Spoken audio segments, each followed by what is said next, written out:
All right, so going into the 17th century now, we have the occurrence of Copernicus, who actually is a religious scribe working on this problem.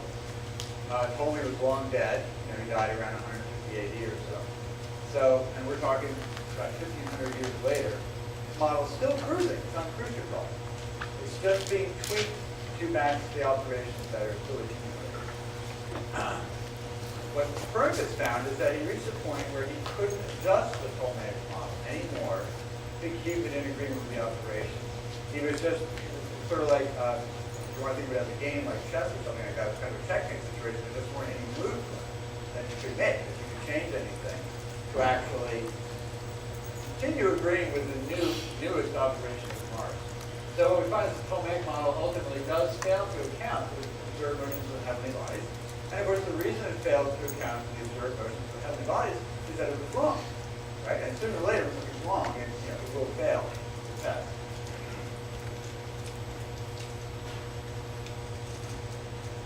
Okay, I have to, because this is a curated lecture being filmed, I have to take precautions. Okay, now, the Copernican revolution. We'll talk a little more in detail about Copernicus, but we're basically seeing the beginning of the true scientific revolution in Copernicus' work. Because Copernicus is a scribe, he's a religious scribe, he's trying to make this model work. He wants to make the model work, and he's horrified that he can't make the model work. So he reaches a turning point. It's really a turning point in the history of human thought, where he has to decide, am I basically going to continue with a model that actually doesn't work, or am I going to change the model so as to agree with the actual data? The data, after all, is data from God's universe. So you can still say it's a religious thing to take the data as the gospel truth of where things are, and sacrifice the model, modify the model. And we'll see this leads to all kinds of additional thinking ultimately. A little later than Copernicus time, we actually have the Renaissance coming around later.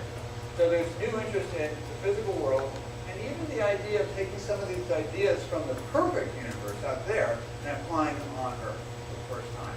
Really thinking about how motions of things occur on Earth, which brings us to people like Galileo, who first studied gravitational motion, like by dropping pieces off the Leaning Tower of Pisa. Anybody ever seen the demonstration of that? It's very interesting. Because he was interested in how things moved on Earth, right? And that was something nobody really cared about before. Okay, and of course, we have to mention Leonardo here. That's actually one of Leonardo's works there, minus the big leap that was me.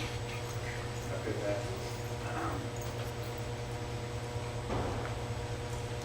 Okay, so again, Copernicus. So Copernicus is the latest astronomer / priest trying to tweak this Ptolemaic model, which has been running successfully for 1,500 years up to that point. You can imagine his horror at being the scribe who failed. It could be actually a good title for a biography. Scribe who failed. After hundreds of scribes before him, he's the person who fails the test and can't actually get this thing to be adjusted to maintain agreement with the data. So again, he's reaching a fundamental turning point, and he actually makes this intellectually brave step and says, we have to abandon the model. We have to abandon the geocentric view. The only way to go forward with this is to actually solve the sun at the center, as in the original view of Aristarchus, right?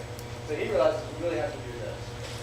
He is, however, also aware of the fact that it would be a very popular thing to go on the record as putting the sun at the center, because he's part of the religious, structure, the religious complex at that time.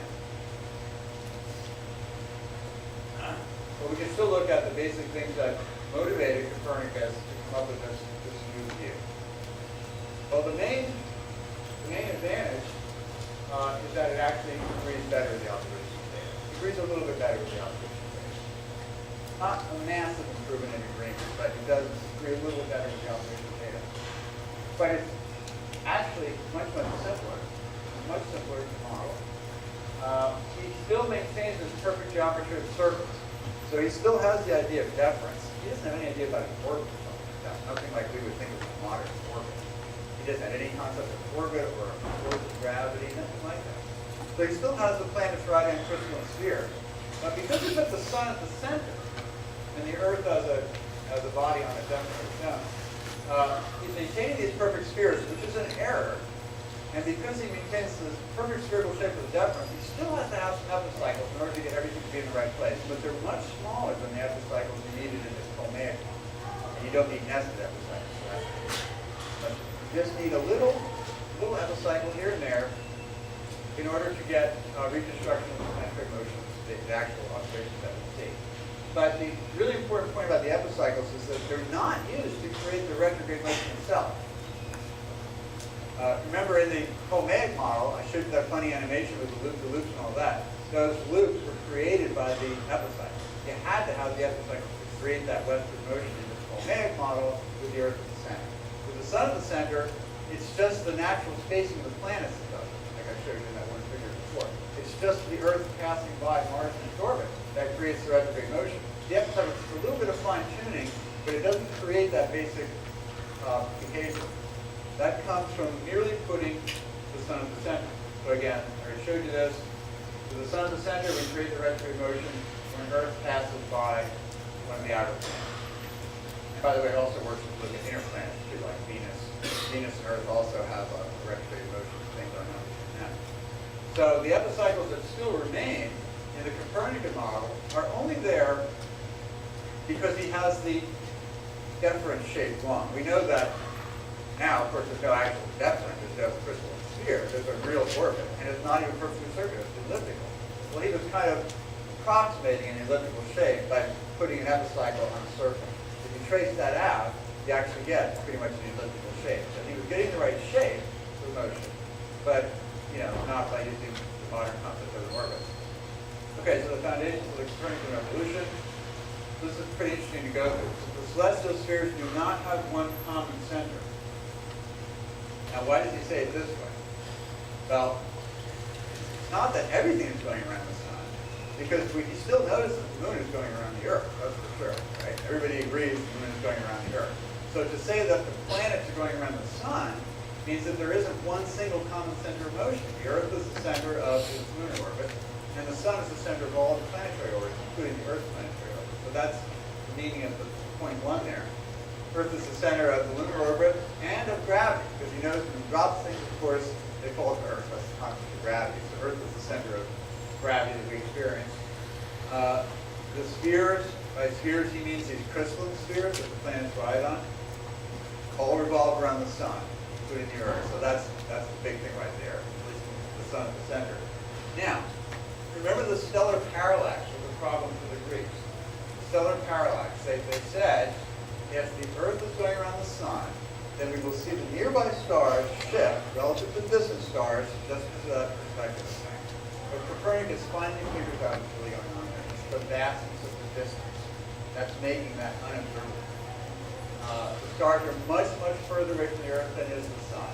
And he's absolutely right about that. Hundreds of thousands of times farther away than the Earth is from the sun. So the shift is there, and it's actually undetectable. So Copernicus goes on record as saying, this is going to be undetectable until the invention of the telescope. He didn't actually say that. No. Telescope. It would have been a rich person if he had patented the telescope. But he just made the point that it's undetectable. It's there, but it's undetectable because of the vastness